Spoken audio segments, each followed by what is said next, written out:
Hello and welcome to Hope After. This is a space for couples walking through the impact of pornography on their marriage, and everything we share comes from lived experience. We've walked this road ourselves, and what we offer has been shaped through the healing and rebuilding God has led us through. As scripture reminds us, God restores what has been broken, and we're called to walk with others as that restoration unfolds. So this isn't theory, it's truth lived out and shared carefully with you. And today we're talking about something many couples experience but don't fully understand. Healing is progressing well, behaviour has stopped, but it's those moments where everything seems fine and then suddenly something small happens and everything shifts. The warmth disappears, the connection feels fragile again, and you're left wondering, why did that feel so big? This is something we hear often. A wife might say, we were doing really well, and then something tiny happened, and it felt like everything fell apart again. It might be something as simple as seeing her husband glance over his shoulder, or waking up and noticing that he's on his phone. Or maybe a missed message, a check-in that was meant to reassure her didn't happen. And suddenly her body reacts before her mind has time to catch up. Fear floods in, tension rises, and distance returns. And for the husband, it can feel confusing, even disheartening, because what felt small to him feels very big to her. What we want to gently do today is bring understanding into those moments, not to dismiss them, not to exaggerate them, but to understand what's actually happening underneath. Because these reactions are not random, they're not irrational, they're connected to something deeper, something the body is still holding on to. After betrayal, the brain changes how it processes uncertainty. So when something is unclear, it doesn't stay neutral. It fills in the gaps, and it fills them in with the worst case scenario. Not because she wants to think that way, but because her mind is trying to protect her. Her body is asking, am I safe right now? Or is this happening again? And when there hasn't been enough consistent safety rebuilt, the answer it gives is often, something's wrong. Now, there's often a moment where you can feel it shift. It's subtle, but it's real. And inside, your thoughts start racing. Why is he looking at that? Why didn't he message me? What's he doing right now? And before you know it, you're no longer in the present moment. You're back in the place of that fear. And from the husband's side, it can feel like, I didn't actually do anything wrong, so why does it feel like I have? And that's where understanding matters, because these moments aren't just about what's happening now, they're connected to what hasn't yet been fully resolved. At the heart of these moments, it's not just the behaviour itself, it's the absence of felt safety. You see, trust has been broken and it hasn't yet been fully rebuilt. So the brain cannot easily assume the best. It cannot naturally say everything is probably fine because it hasn't yet experienced enough evidence that things are consistently safe. Sometimes couples try to move forward by saying things like, you just need to trust me. But trust is not something that you can demand. It's something that's rebuilt. And in the early stages, especially, expecting immediate trust can actually create more pressure and more disconnection because her brain is not ready to give the benefit of doubt yet. Not because she's unwilling, not because she doesn't want to, but because she's still protecting herself. Now, there is a practical pathway through this, and we'll break it down into steps. Step one is to share the fear, not the accusation. So when that uncertainty hits, the invitation is to name what's happening inside, not you're doing it again, but this is where my mind just went when you did that thing. And I felt really scared. It reminded me of. And that shift matters because it moves the moment from defense into vulnerability with your husband. Yeah. And when that happens, the husband has an opportunity not to defend, not to shut it down, but to step toward her to say, I understand why that would feel that way. And I want to show you where I actually am. Step 2 is to acknowledge, reassure, and show.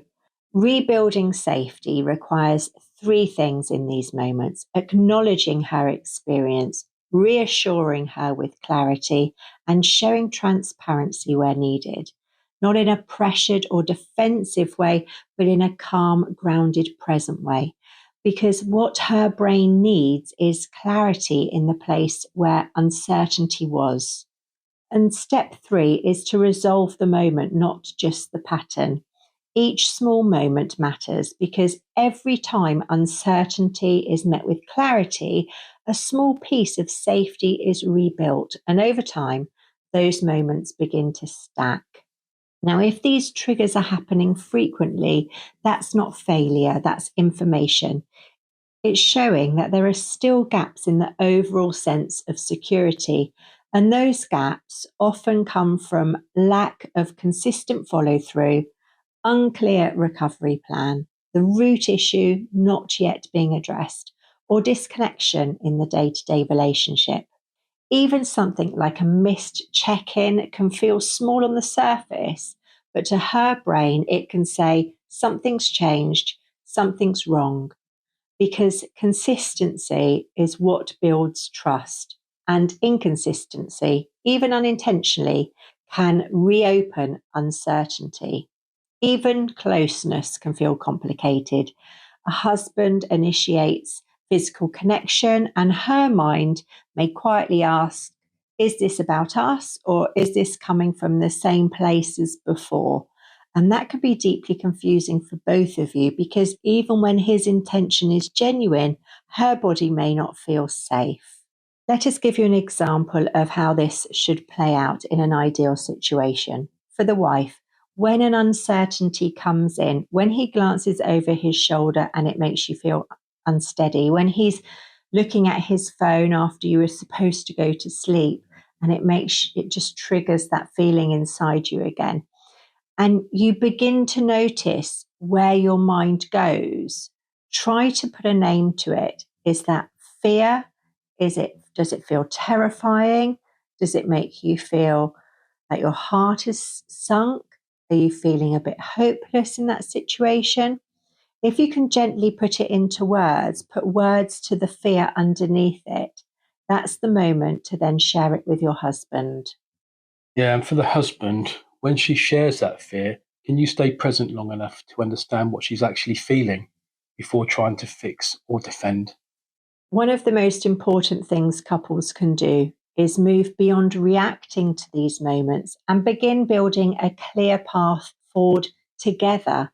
And that includes a shared understanding of what recovery looks like, consistent rhythms of reassurance and connection, honest conversations about what still feels unresolved, and a visible plan that brings clarity to both of you, because clarity reduces uncertainty, and reduced uncertainty brings peace. Now, I want to share a moment when this happened for me, when I felt that feeling come back. We were in bed, we'd say goodnight to one another, we'd turn the lights off. I rolled over, listened to my music, and went to sleep. And then about an hour later, I stirred, rolled over, and could see Jez was on his phone. And that initially made me think, what's he looking at? We said we were going to go to sleep. What's he doing? And suddenly I'm feeling all these feelings of fear and uncertainty and not knowing what he's doing when we said we were supposed to be, settling down for the night. And I didn't know what to do with that feeling. So I just looked at him. I don't think he even saw me looking at him. And then I rolled over again and I tried to go to sleep. But inside me, it had left me with feelings of uncertainty, feelings of I wonder what he's doing, and lots of questions that were left unresolved. When this happened later on in our recovery pathway, similar situation happened. We'd said goodnight to one another. And I glanced back, say 10 minutes later, and Jez was on his phone, and I was able to communicate with him. Jez, I just had that feeling again of that you were perhaps looking at something that you shouldn't have been. And, we were supposed to be asleep and you're not asleep. And Jez was able to tell me quite clearly. Well, Jez, can you remember what you said? Yeah, I can remember.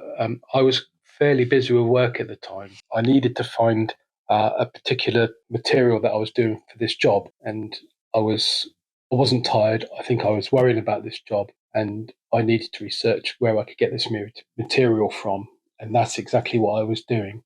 And I think I remember I gave you my phone to say, look, I'm not doing anything. I'm seriously just looking for this material for the building. And I remember giving you the phone so that you could look at it. Yeah. And also, before you did any of that, you acknowledged, I remember you saying. Yeah, see, that's the first thing. I could totally understand why you're thinking and how you're feeling. I want, to say, I'm sorry that I've made you feel like that by being away, and then handing you the phone. Yeah. And I felt understood because you said, I can understand why you must be feeling like that, Joe. That would make sense.